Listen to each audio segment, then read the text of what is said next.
رب اشرح لی صدری ویسر لی امری واحلل عقدۃ من لسانی یفقہوا قولی۔ میں سورہ توبہ کے 6 رکوع کی تلاوت پچھلی نشست میں کر چکا ہوں، اب ہمیں اس کا مطالعہ کرنا ہے۔ لیکن اس سے پہلے غزوہ تبوک کا جو تاریخی پس منظر تھا وہ تو آپ کے سامنے آ چکا ہے، لیکن جو واقعاتی اس پس منظر ہے اس کو بھی ذہن میں تازہ کر لیں۔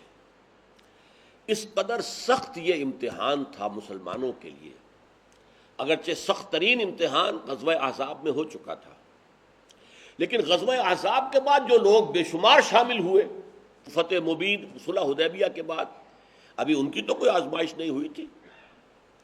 اور یہ بھی آپ کو معلوم ہے منافقین کا تذکرہ سورہ بقرہ میں لفظ نفاق کے ساتھ آیا ہی نہیں۔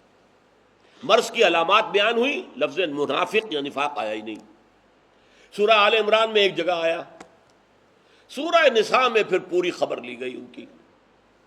سورہ احزاب کے اندر بھی ہم نے دیکھا کہ ان کے لیے ابھی توبہ کا دروازہ کھلا رکھا گیا، لیکن اس صورت میں آپ دیکھیں گے کہ ان کے لیے توبہ کا دروازہ بند، آخری فیصلہ۔ چونکہ میں نے کہا کہ یہ حضور صلی اللہ علیہ وسلم کی 2 بعثتوں کی تکمیل والی صورت ہے، تو پہلی بعثت جو تھی اس کا ابھی ایک حصہ باقی رہتا تھا کہ منافقین کے بارے میں کیا اقدام کیا جائے، وہ بھی آج آپ کے سامنے آئے گا انشاءاللہ۔ لیکن اب اس وقت جو آزمائش آئی ہے اس کا آپ سختی کا اندازہ کیجئے کہ وقت کی 2 عظیم ترین سلطنتیں جو تھیں سپر پاورز، ان میں سے جو زیادہ سپر تھی اس کے ساتھ مقابلہ ہے۔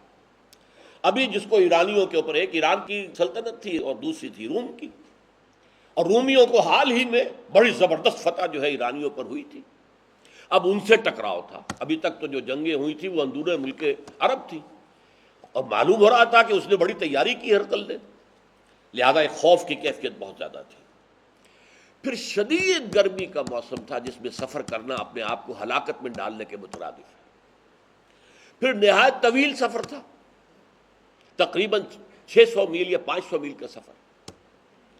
پھر قحط کا عالم تھا، اور اب کھجور کی فصل تیار تھی، اور کھجور کی فصل کو عورتیں تو اتار نہیں سکتی، تو وہ جو چڑھنا ہوتا ہے اس کے اوپر، تنے کے اوپر جا کر، اب اگر سب مرد چلے گئے تو اس فصل کو کوئی اتار نہیں سکے گا، یہ فصل بھی برباد ہو جائے گی۔ اگر صحیح وقت پر فصل اتاری نہ جائے تو وہ تو وہیں پر گل جائے گی، سڑ جائے گی۔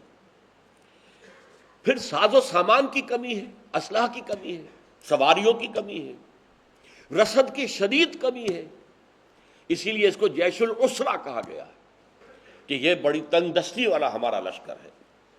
لیکن یہ پہلا موقع ہے، نوٹ کیجئے، کہ نفیر عام تھی کہ ہر صاحب ایمان نکلے، جو نہیں نکلے گا وہ یا تو منافق شمار ہوگا یا پھر وہ کوئی معقول عذر پیش کرے گا۔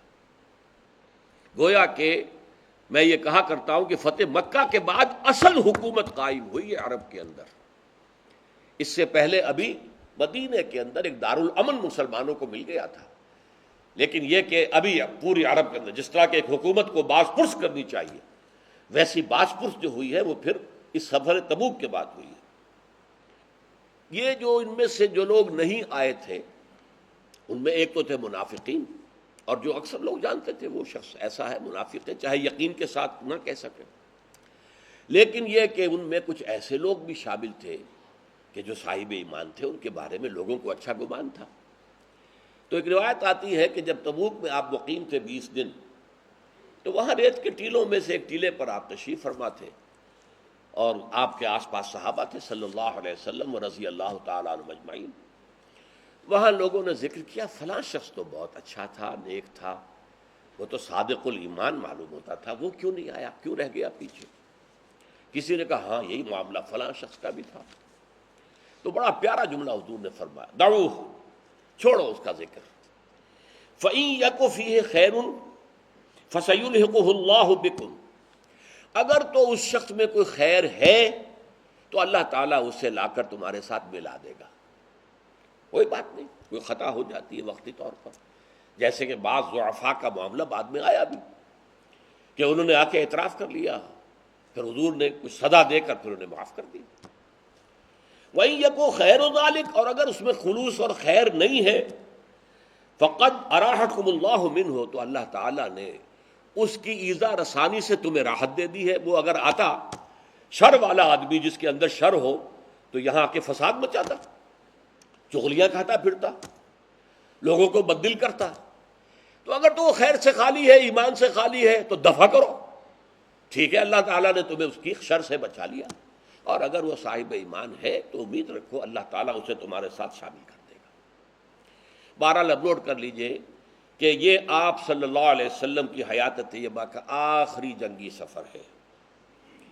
اس کے بعد آپ نے واپس آ کر بعثت عمومی الی کافۃ الناس کے لیے پھر جیش اسامہ کو تیار کر دیا، اور ابھی وہ جیش اسامہ ابن زید روانہ نہیں ہوا تھا کہ حضور کا انتقال ہو گیا صلی اللہ علیہ وسلم.